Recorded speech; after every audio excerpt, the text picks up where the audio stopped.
Good morning, students. This is Shubham Kumar Panchal from Gurukulam Public Schools. How are you? I hope you all will be fine. In this video, we will continue the chapter number 8, in which we were reading about storms, cyclones, and winds.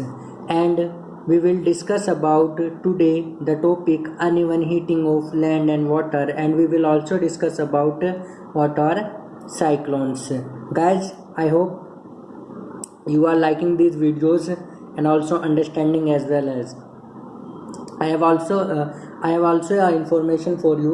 आपकी books जो है school में available है और जितनी जल्दी हो सके आप वहाँ से कलेक्ट कर सकते हैं। तो आज का टॉपिक हम स्टार्ट करते हैं, uneven heating of land and water. Uneven मतलब असमान हीटिंग, गर्म होना, ऑफ लैंड ज़मीन का, एंड वाटर पानी का, ज़मीन और पानी का असमान रूप से गर्म होना, यानी अलग अलग टाइम पर गर्म होना। देखते हैं कैसे।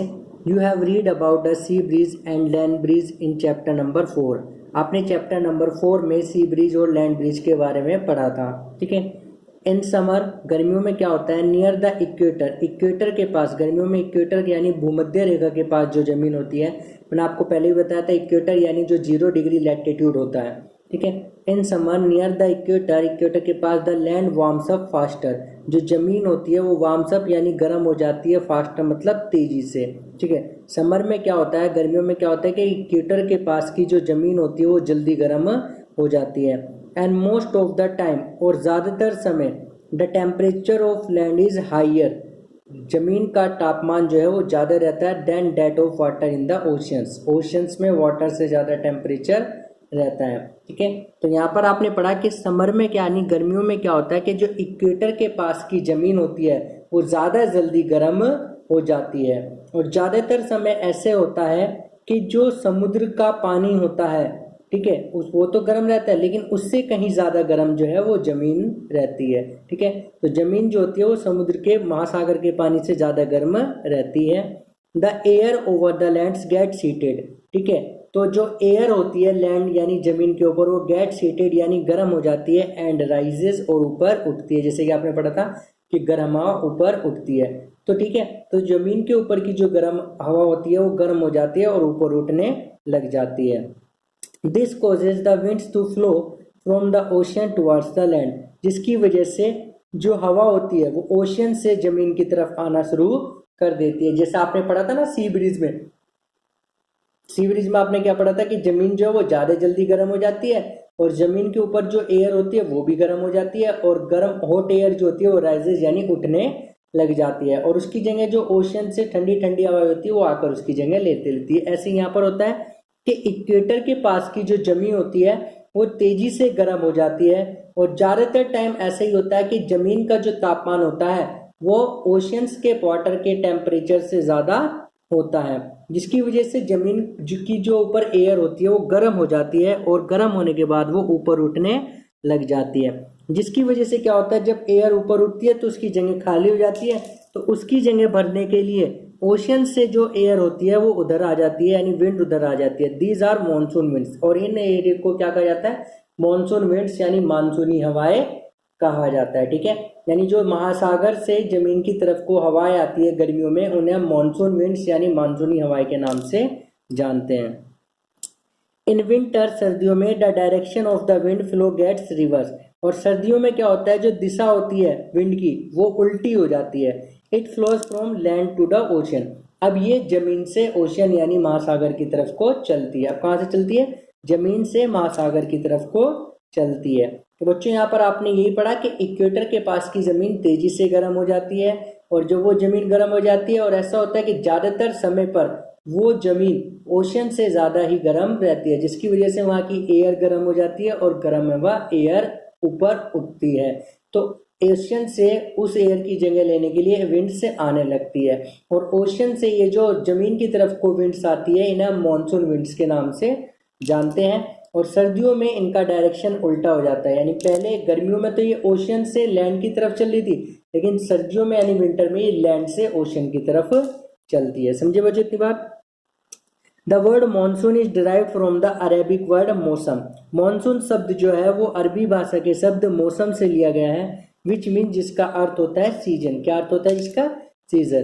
तो मॉनसून शब्द जो है वो कौन सी भाषा का शब्द है? अरेबिक वर्ड है मौसम से, जिसका अर्थ होता है सीजन। समझे बच्चों इतनी बात? आगे देखते हैं। The winds from the oceans carry water, जो हवाएं आती है ओशन से वो क्या लाती है अपने साथ? वाटर यानी पानी लाती है। एंड ब्रिंग रेन, और क्या करती है? बारिश करवाती है। ठीक है, क्या करती है? जो हवाएं होती है जो ओशन से आती है वो अपने साथ क्या लाती है? वाटर लाती है। एंड ब्रिंग रेन, और बारिश करवाती है। It is a part of the water cycle, ये वाटर साइकिल का एक पार्ट होता है, यानी एक हिस्सा होता है। वाटर साइकिल के आपने बारे में पढ़ा होगा ना, कि पानी, बादल पानी लेके आते हैं, फिर बारिश होती है, वो पानी अंदर जमीन में चला जाता है, जमीन के द्वारा एब्जॉर्ब कर लिया जाता है। कुछ पानी इवापोरेट होकर आसमान में वापस चला जाता है, और वापस वहां पर जाकर कंडेंस होकर बारिश के रूप में नीचे गिरता है। और कुछ जो जमीन से होता है वो आप नल वगैरह के द्वारा बाहर निकाल लेते हो, टैप के द्वारा। ठीक है, तो ये वाटर साइकिल का एक पार्ट होता है। क्या होता है कि जो विंड्स यानी जो हवाएं आती है ओशन से, वो अपने साथ पानी लाती है और बारिश करवाती है, और ये वाटर साइकिल का एक हिस्सा है। द मानसून विंड्स यानी मानसूनी हवाएं कैरी वाटर, पानी लाती है। एंड इट रेन्स, और बरसती है। ठीक है, मानसूनी हवाएं जो है वो अपने साथ पानी लाती है और बरसती है यानी बारिश करवाती है। क्लाउड्स ब्रिंग रेन, बादल बारिश लाते हैं। एंड गिव अस हैप्पीनेस, और हमें खुशी देते हैं। बादल जो है वो बारिश लाते हैं और हमें खुशी देते हैं। फार्मर्स इन अवर कंट्री, हमारे देश में जो किसान है, डिपेंड निर्भर है, मेनली मुख्यतः ऑन रेन, बारिश पर, फॉर देयर हार्वेस्ट, अपनी फसलों के लिए। जो हमारे देश के किसान हैं वो ज़्यादातर अपनी फसलों के लिए बारिश पर डिपेंड है। There are many folk songs, ऐसे कई फोक सॉन्ग्स यानी लोकगीत हैं, associated with cloud and rain, जो बारिश और बादलों से जुड़े हुए हैं। Sing and enjoy with your friends, अपने दोस्तों के साथ गाइएगा और आनंद लीजिएगा। If you know such a song, अगर आप कोई ऐसा गीत जानते हो, here is one for you, एक ऐसा गीत यहाँ आपके लिए बताया गया है। ऐसा गीत ये लिखा हुआ है गीत, इसको पढ़ लीजिएगा। ठीक है बच्चों, उसके बाद आगे देखते हैं हम।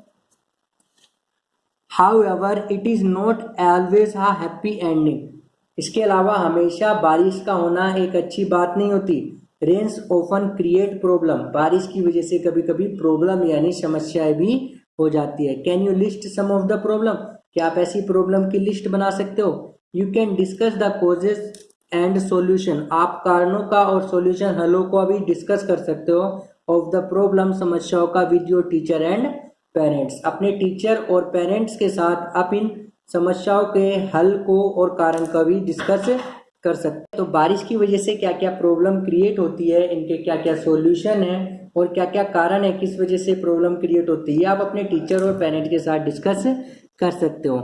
इन नेचर इटसेल्फ, नेचर यानी प्रकृति में खुद, देयर आर सर्टेन सिचुएशन, ऐसी कुछ स्थिति है, date can sometimes create disaster, जिनकी वजह से कभी कभी डिजास्टर यानी आपदाएं आ जाती है।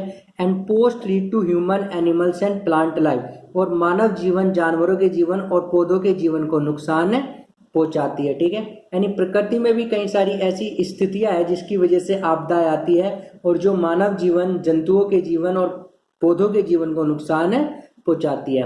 Let's study through such situation, ऐसी दो स्थिति के बारे में हम पढ़ेंगे। एक है थंडरस्टॉर्म और एक है साइक्लोन। थंडरस्टॉर्म मतलब आंधी तूफान जो आता है, जो बिजली कड़कने के साथ, तेज हवा के साथ जो तूफान आता है उसको थंडरस्टॉर्म बोलते हैं। और साइक्लोन होता है चक्रवात, जिसे हम बवंडर भी बोल देते हैं, जो गोल गोल घूमता रहता है ना, ऊपर उठता रहता है, जो अपने साथ सामान ऊपर लेकर उठ जाता है, उसे हम साइक्लोन के नाम से जानते हैं। ठीक है, क्या पर आपको डायग्राम दिया गया है, अनइवन हीटिंग की वजह से, लैंड और वाटर की वजह से जो हवाएं चलती है, और इधर दिया गया है अनइवन हीटिंग के लैंड की वजह से राजस्थान डेजर्ट में, ठीक है, मानसूनी विंड्स कैसे चलती है साउथ वेस्ट डायरेक्शन में, वो भी गर्मियों में। ठीक है, इसको देख लेंगे बाद में।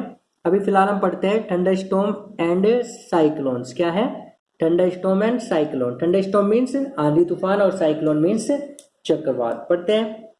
Thunderstorm develop in hot humid tropical areas, यानी थंडरस्टॉर्म यानी चक्रवात जो है वो कैसे एरिया में डेवलप होता है? हॉट मतलब गर्म, ह्यूमिड मतलब नमी वाला, ट्रॉपिकल एरियाज उष्णकटिबंधीय इलाकों में, यानी जो एरिया इक्वेटर के पास होते हैं, जहाँ गर्मी होती है और बारिश भी होती है, ऐसे इलाकों में थंडरस्टॉर्म बनता है। लाइक इंडिया, जैसे कि भारत, वेरी फ्रिक्वेंटली, बहुत ज्यादा। ठीक है, बहुत ज्यादा यानी फ्रिक्वेंटली का मतलब होता है बार बार आना। द राइजिंग टेम्परेचर यानी बढ़ता हुआ तापमान, produce strong upward rising wind, यानी बढ़ते हुए टेम्परेचर, तापमान की वजह से क्या होता है कि तेजी से हवाएं चलने लगती है और वो हवाएं ऊपर उठती है। क्या होती है? ऊपर उठती है। यानी जब टेम्परेचर बढ़ता है तो बढ़ते हुए टेम्परेचर के साथ हवाएं तेजी से ऊपर की ओर उठने लगती है। These winds carry water droplets upward. ये विंड्स यानी ये हवाएं अपने साथ पानी की बूंदों को, वाटर ड्रॉपलेट्स मतलब पानी की बूंदों को ऊपर ले जाती है। वेयर दे फ्रीज, जहां पर वो जम जाती है, एंड फॉल डाउन अगेन, और दोबारा नीचे गिरती है। द स्विफ्ट मूवमेंट, स्विफ्ट मतलब तेज और मूवमेंट मतलब गति, ये जो तेज गति होती है यानी तेज चाल जो होती है of the falling water droplet, यानी बहुत तेजी के साथ पानी की बूंदें नीचे गिरती है, along with the rising air, उठती हुई हवा के साथ, तेजी से चलती हवा के साथ, क्रिएट लाइटनिंग एंड साउंड। क्या उत्पन्न होता है इससे? बिजली कड़कती है, लाइटनिंग यानी बिजली गरजती है, और साउंड यानी ध्वनि होती है बहुत ज्यादा। इट इज दिस इवेंट, ऐसी घटना को, that we call a thunderstorm, क्या कहते हैं? थंडरस्टॉर्म कहते हैं, यानी आंधी तूफान कहते हैं। You will read about lightning in higher classes, आप हायर क्लासेस में लाइटनिंग यानी बिजली कड़कने के बारे में पढ़ेंगे। थंडरस्टॉर्म आपने पढ़ा क्या थंडरस्टॉर्म ज्यादातर कहां पर आता है? हॉट ह्यूमिड ट्रॉपिकल एरियाज में। कहां पर आता है ज्यादातर thunderstorm? Hot humid tropical areas में, जैसे कि इंडिया, भारत है। क्या होता है थंडरस्टॉर्म में? कि जब टेम्परेचर बढ़ता है तो बढ़ते हुए टेम्परेचर के साथ जो है हवा तेजी से ऊपर उठने लगती है। क्या होता है? बढ़ते हुए टेम्परेचर के साथ हवा तेजी से ऊपर उठने लगती है, और जब ये हवा ऊपर उठती है तो अपने साथ ये पानी की बूंदों को भी ऊपर ले जाती है। क्या करती है बच्चों? पानी की बूंदों को ऊपर ले जाती है, और पानी की बूंदें ऊपर जाने के बाद जम जाती है। क्या हो जाती है? पानी की बूंदें ऊपर जाने के बाद जम जाती है, और फिर तेजी से नीचे की ओर गिरती है। और जब ये पानी की बूंद जमने के बाद तेजी से नीचे की ओर गिरती है और तेज हवाएं चल रही होती है, तो इसी की वजह से क्या होता है? बिजली कड़कती है और ध्वनि होती है। जब हमने देखा ना बिजली कड़कती है तो बहुत तेज आवाज आती है, तो बिजली कड़कती है और ध्वनि होती है। तो ऐसी स्थिति को हम थंडरस्टॉर्म के नाम से जानते हैं। समझे बच्चों की बात? ऐसी स्थिति को हम थंडरस्टॉर्म के नाम से जानते हैं। कुछ प्रिकॉशन लिखा गया है। If a storm is accompanied by lightning, अगर कोई तूफान आ रहा है और साथ में बिजली भी गरज रही है, तो we must take the following precautions, तो हमें नीचे दी गई सावधानी बरतनी चाहिए। क्या बोला मैंने? कि अगर तूफान आ रहा है और तूफान के साथ बिजली भी कड़क रही है तो आपको नीचे दी गई सावधानी बरतनी चाहिए। क्या क्या सावधानी? सबसे पहले है do not take shelter under an isolated tree, यानी कोई अकेला पेड़ हो तो उसके नीचे मत रुकिएगा। If you are in a forest, और अगर आप जंगल में हो, take shelter under a small tree, तो जो वहां पर सबसे छोटा पेड़ है उसके नीचे जाकर खड़े हो जाइएगा। Do not lie on the ground, जमीन पर मत लेटना, ठीक है। यानी अगर ऐसा हो रहा है, तूफान आ रहा है और बिजली कड़क रही है, तो कभी भी कोई अगर अकेला पेड़ है तो उसके नीचे मत खड़े हुइएगा, और अगर आप जंगल में हो तो सबसे छोटे पेड़ के नीचे जाके खड़े हुइएगा, और साथ ही साथ जमीन पर मत लेटिएगा। सेकंड प्रिकॉशन क्या है? Do not take shelter under an umbrella, किसी छाते के नीचे मत रुकिएगा विद अ मेटेलिक रोड, जिसकी रोड यानी जो छाता पकड़ने की रोड होती है ना, वो धातु की बनी हुई है, मेटल की बनी हुई है, तो ऐसे छाते के नीचे मत खड़े रहिएगा। थर्ड क्या है? Do not sit near a window, window के पास मत बैठिएगा। ओपन गैरेज, जो खुले हुए गैराज होते हैं ना, जहाँ गाड़ी वगैरह ठीक होती है। स्टोरेज सेट, स्टोरेज सेट मतलब आपके घर में एक स्टोरेज बना होता है जहाँ पर पुराना सामान पड़ा रहता है, टीन वीन सेट डली होती है। Metal sheds are not safe places to take shelter, और जहाँ धातु की छत हो, धातु की छत का मतलब जैसे टीन पड़ी हुई हो लोहे की, और ऐसी सेट्स के नीचे रुकना सही नहीं होता। अ कार और a bus is safe place to take shelter, एक कार या बस में आप रुक सकते हो, ये बहुत सही जगह है रुकने के लिए। If you are in water, अगर आप पानी में हो, गेट आउट, बाहर निकलिएगा तुरंत, and go inside a building, और तुरंत क्या करिएगा? एक बिल्डिंग के अंदर चले जाइएगा, ठीक है। अगर आप पानी में हो तो पानी से बाहर निकलिएगा और तुरंत बिल्डिंग के अंदर चले जाइएगा। समझे बच्चों? तो ये कुछ सावधानी है जो आपको तूफान के समय पर बरतनी चाहिए। अब देखते हैं how hard thunderstorm becomes a cyclone, कि कैसे एक थंडरस्टॉर्म साइक्लोन में बदल जाता है, यानी कैसे जब तेज आंधी के साथ हवाएं चलती है तो साइक्लोन यानी चक्रवात में बदल जाता है। बवंडर भी हम इसे बोलते हैं, बबूला भी बोल देते हैं, अलग अलग जगह पर अलग अलग नाम से बोला जाता है देसी भाषा में इसे, ठीक है। होता क्या है कि जब ऐसे करके हवाएं चलती है ना ऊपर को, ऐसे ऐसे ऐसे करके ऊपर उठती रहती है, उसी को हम साइक्लोन बोलते हैं। You know that water requires heat, आप जानते हो कि पानी को हीट यानी गर्मी की जरूरत होती है।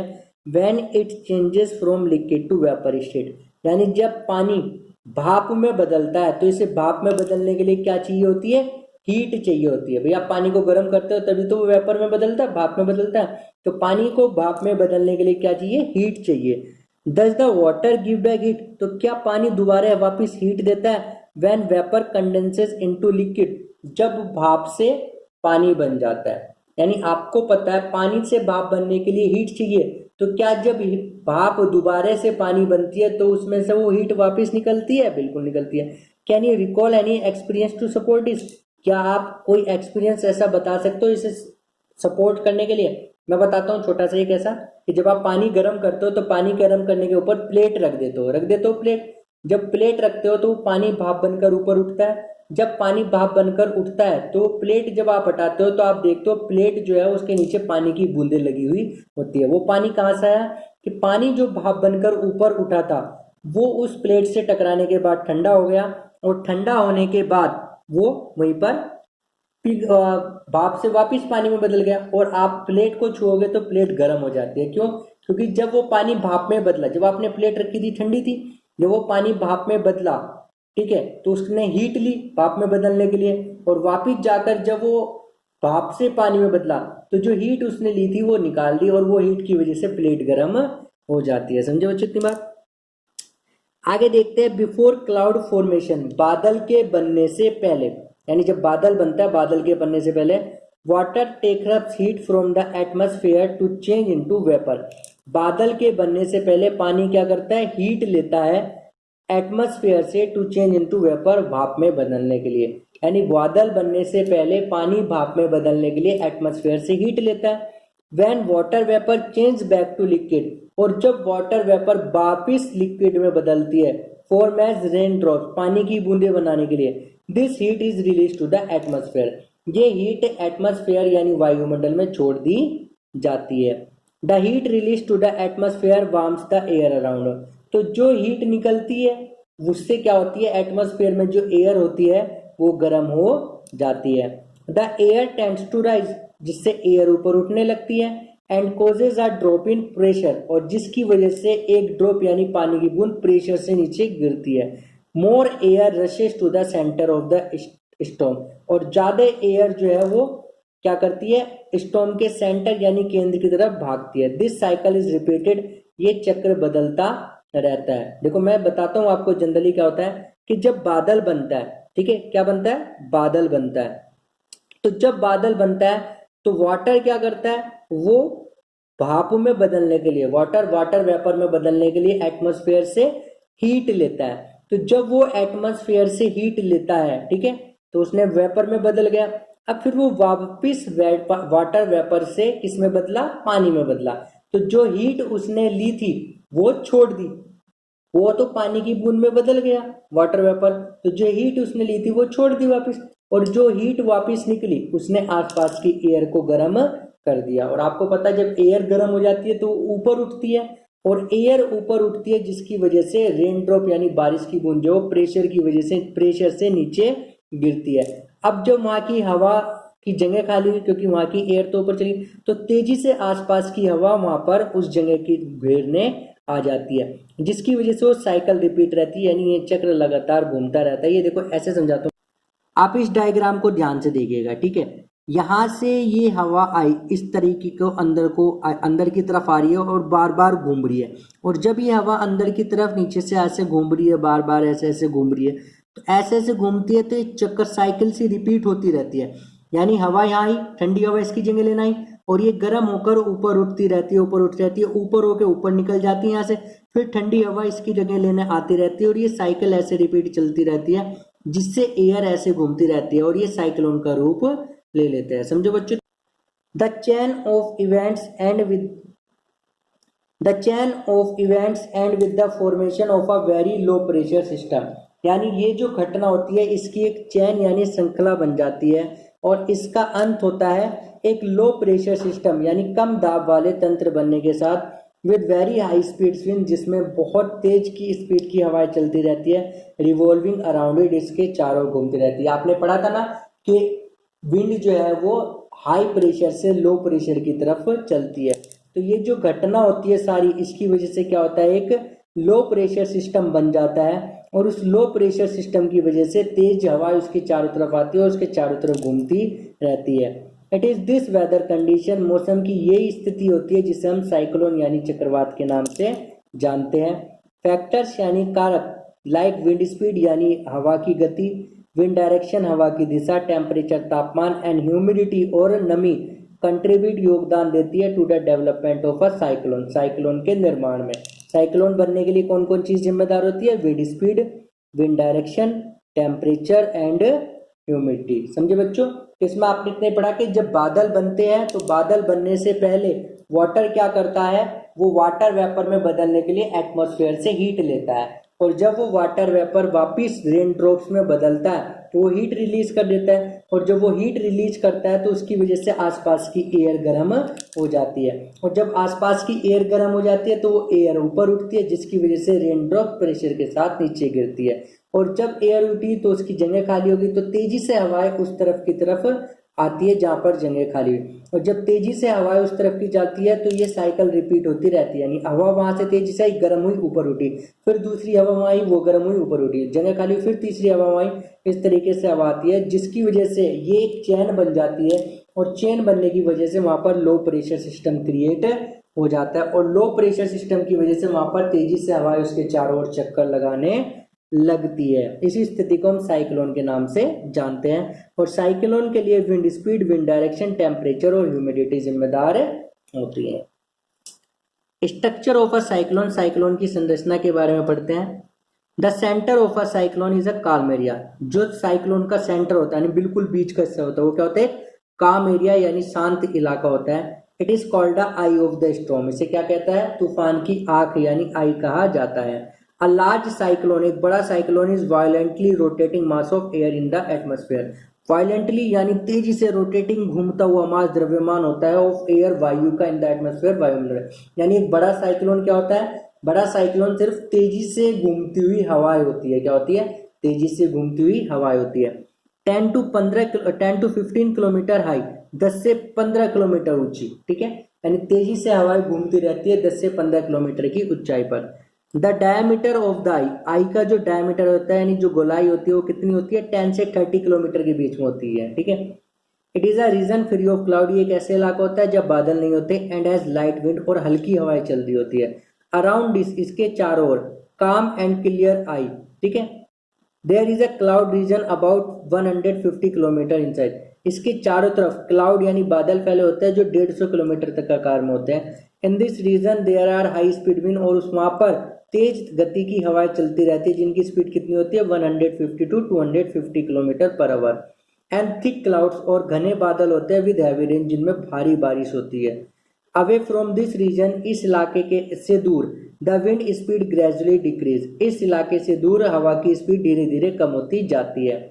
The formation of a cyclone is very complex process, cyclone का बनना एक बहुत जटिल प्रक्रिया है। A model is shown in figure 8.11, 8.11 में एक मॉडल दिखाया गया आपको जो मैंने अभी दिखाया था।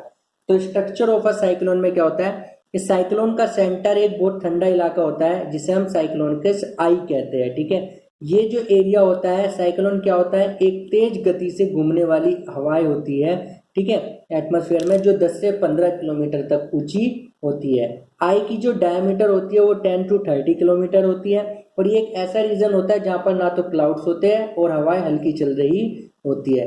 इस एरिया के चारों ओर, यानी एरिया के चारों ओर एक बादलों का इलाका होता है जो लगभग 150 किलोमीटर तक फैला होता है, ठीक है, और इस क्षेत्र में तेज गति की हवाएं चलती है जो 150 से 250 किलोमीटर प्रति घंटा की रफ्तार से चलती है, और मोटे मोटे बादल होते हैं जिनमें भारी बारिश हो रही होती है। इस रीजन से दूर हवा की स्पीड जो है वो धीरे धीरे कम होती रहती है, ठीक है। देखो ऐसे होता है साइक्लोन, देख लीजिएगा साइक्लोन, ये साइक्लोन की आई है, ठीक है, ये जो बीच में आपको दे रहा है इस साइक्लोन, ये एयर अंदर आ रही है। क्या हो रहा है? एयर अंदर आई है, अंदर आने के बाद ये चारों तरफ घूम रही है, ऐसे ऐसे घूम रही है, घूमने के बाद ये ऊपर निकल जा रही है, ऊपर निकल के गर्म होने के बाद फिर ठंडी होकर फिर अंदर आ रही है, फिर घूम रही है। ये लगभग 10 टू 30 किलोमीटर तक इसकी आई फैली हुई है। यहाँ पर कुछ नहीं है, इस एरिया में जो सिंकिंग एरिया ना, यहाँ पर कुछ नहीं है। ये चारों तरफ, इसके चारों तरफ हवाएं घूम रही है लगभग 150 किलोमीटर तक, और स्पीड कितनी है? 150 टू 250 किलोमीटर तक स्पीड है, ठीक है।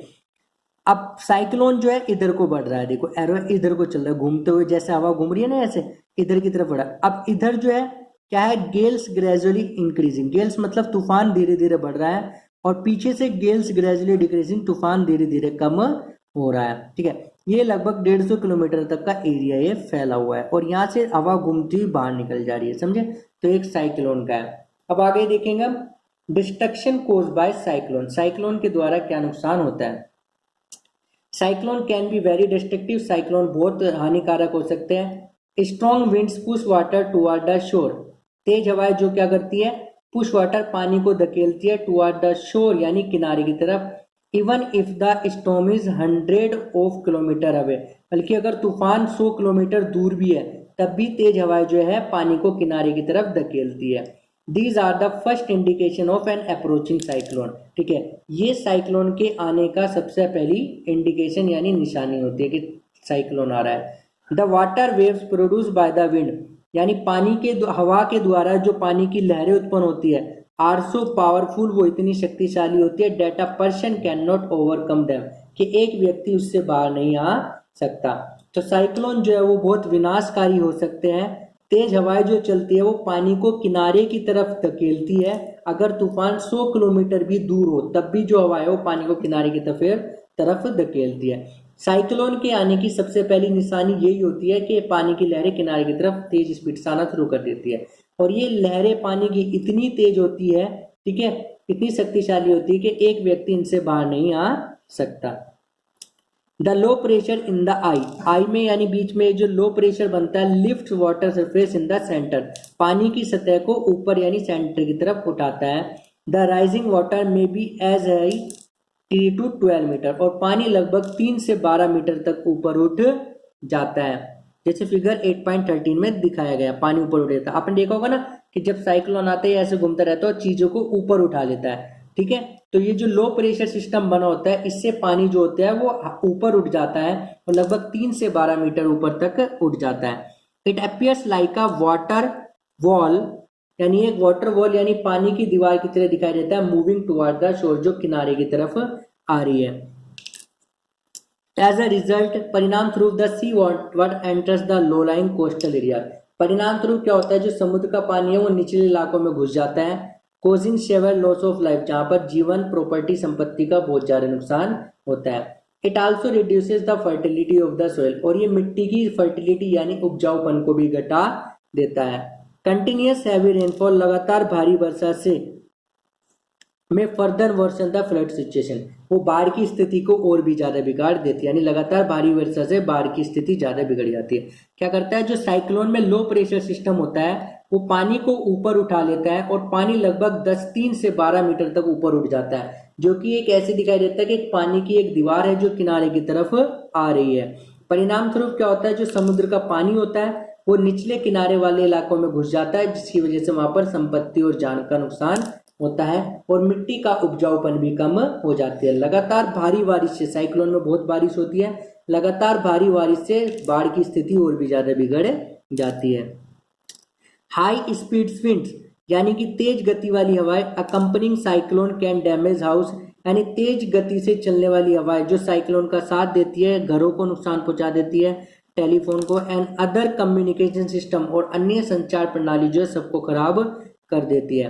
Causing ट्रेमेंडस loss of life and property, जिससे लाइफ एंड प्रॉपर्टी यानी जीवन और संपत्ति का ट्रेमेंडस यानी भयंकर नुकसान होता है। ठीक है, यानी साइक्लोन के साथ जो तेज गति से हवाएं चलती है उसकी वजह से घरों को, टेलीफोन को और अन्य संचार प्रणाली को बहुत नुकसान होता है, जिससे जीवन और संपत्ति का बहुत भारी नुकसान होता है। उम्मीद करता हूँ आपको ये वीडियो समझ में आई होगी, बाकी हम नेक्स्ट वीडियो में कंटिन्यू करेंगे। Thank you everyone.